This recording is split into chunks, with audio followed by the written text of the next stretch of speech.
Previously on the Seventh Valkyrie, BC shares an uneasy drink together with Wayver as both wrestle with the effects of the Machine King on the old city. Against a force that even the four families fear, is there any chance that long-standing friendships and bonds could ever stay the same? Find out next on the Seventh Valkyrie. Another piece of mental noise she had to tune out. They were midway through the bottle and nearly done with the accoutrement when Wayver began to fidget, drumming his fingers against the table. The remnants of his tears of joy still remained on his cheeks, but as he stared off into the distance, jaw moving slightly in thought, BC could tell something was up. They continued to drink in silence until they'd each finished their second glass, and when Wayver topped off a third for both of them and continued to fidget, not even looking at BC, she was quick to punch him in the shoulder again. "Come on, Wave. What is it?" "What is what?" he answered, taking a sip of his wine and shuddering with joy, but then quickly returning back to his 1,000-yard stare and fidgeting. "You could never pull off vague and mysterious, Wave.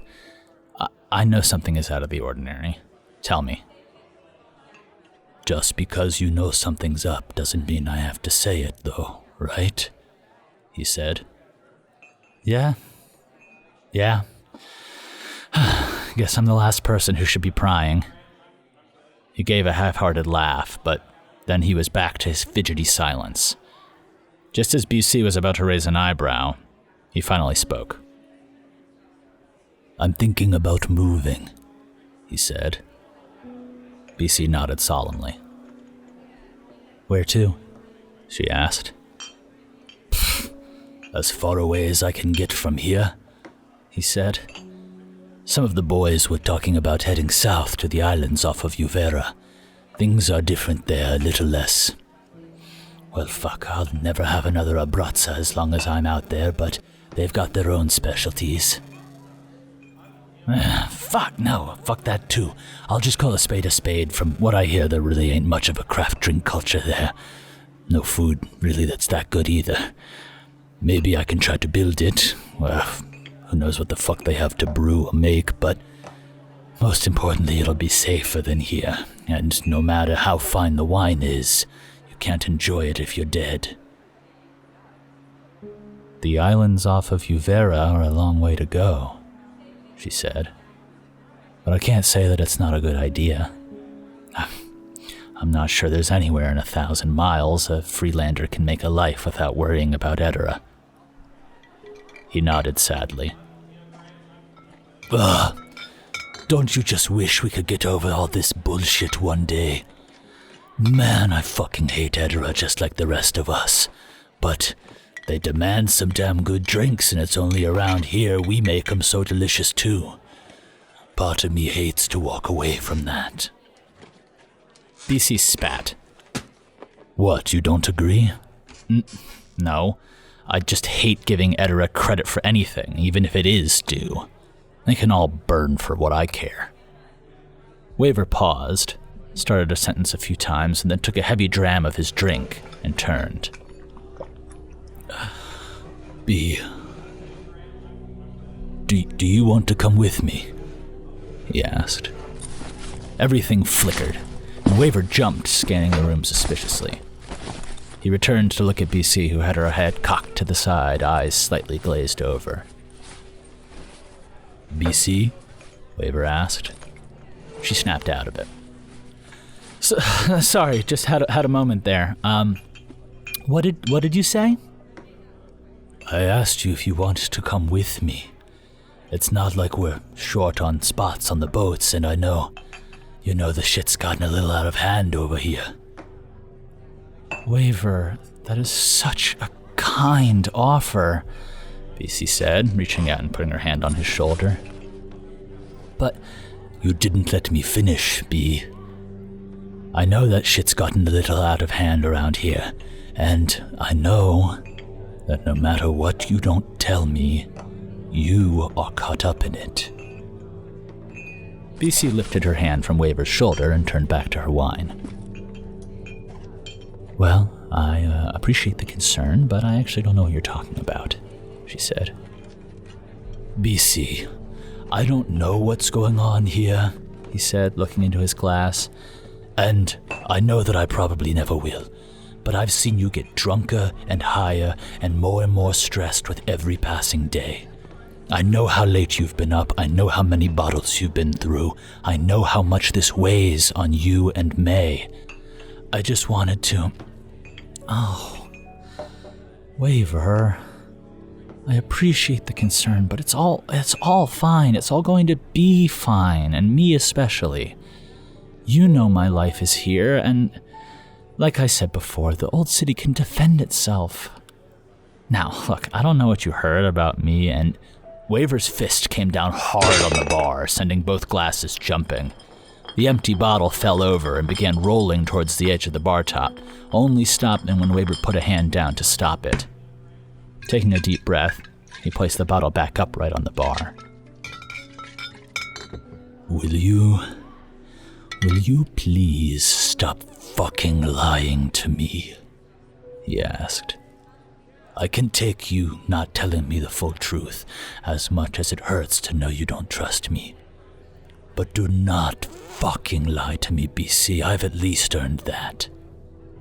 He took a deep breath in and out, and it was clear that that was all he could do to keep his voice level.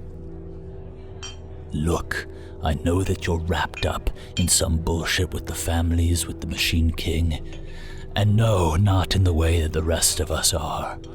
You're stuck somewhere deeper, and I'd be willing to bet my gift it has something to do with all the things you won't tell me about your life before you came here. No, and it's not like I'm snooping, B. I'm not a slimpet. Do you know what a slimpet is? They're these little sticky slugs that live in dark holes for... Wayver, I know what a slimpet is, BC said. I got it. Wayver shook his head and then turned to her, keeping his voice low through what now seemed like force of will. B, everyone in the goddamn pit knows something's up, but you won't even trust me enough to tell me that something is wrong. Is it so hard to just give me that? The lights flickered and BC let out a breath. And what? Do you think you can protect me, Wayver? Do you think that you can handle something I can't just by dragging me away down to the southern islands?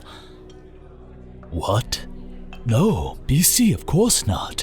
I'm only trying to ignore every fucking thing I told you about how I'd be fine and about how this is my fucking business. You know, you were one of the few people who never pried, and I respected the hell out of that, but I guess even that runs out. BC, I'm your friend. Is it so wrong to care for you? To try to see if I can help you? And what gives you the faintest idea that you can help me? What, do you think you had some secret answer that I couldn't find? Do you know what I've been through? Do you know what I've had to see, what I've had to do to survive? There is not a single person in this goddamn pleasure palace who could carry that weight, and all of a sudden you're whispering about me behind my back like I'm some big fucking secret? Fuck that, and fuck you, Wayver. For a while, Wayver sat in silence. He looked a little stunned, and then like he was trying desperately not to say anything, and then finally he took a deep breath in and out and shook his head. No, BC, you're right. No one here can possibly know what you've been through or the weight that rests on you. But I don't think you'd ever tell us. Not if the entire world depended on it. He stood up. You know what, B? If that's the way it's going to be, I'm out. I won't curse, I won't throw nothing your way, but I'm out. Friendship isn't a one-way current. Lives are on the line, all of our lives, and you won't trust us. You won't trust me. Fine. Well, that doesn't work for me. You can keep your nice wine, and your mysteries, and your heavy past. I don't want any part of it anymore. He stood up and looked at her for any reason not to leave. But she was motionless, and finding nothing in her face, he left his final glass half empty and strode away without another word. It took some time, but eventually with unsteady hands, BC reached out to her glass and lifted it to her lips to finish it. But even the Abrazza Gold tasted like nothing in her mouth.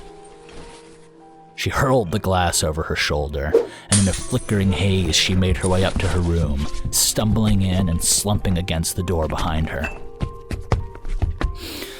She let out a scream, or she tried to, but for all her effort, all that came out was silence.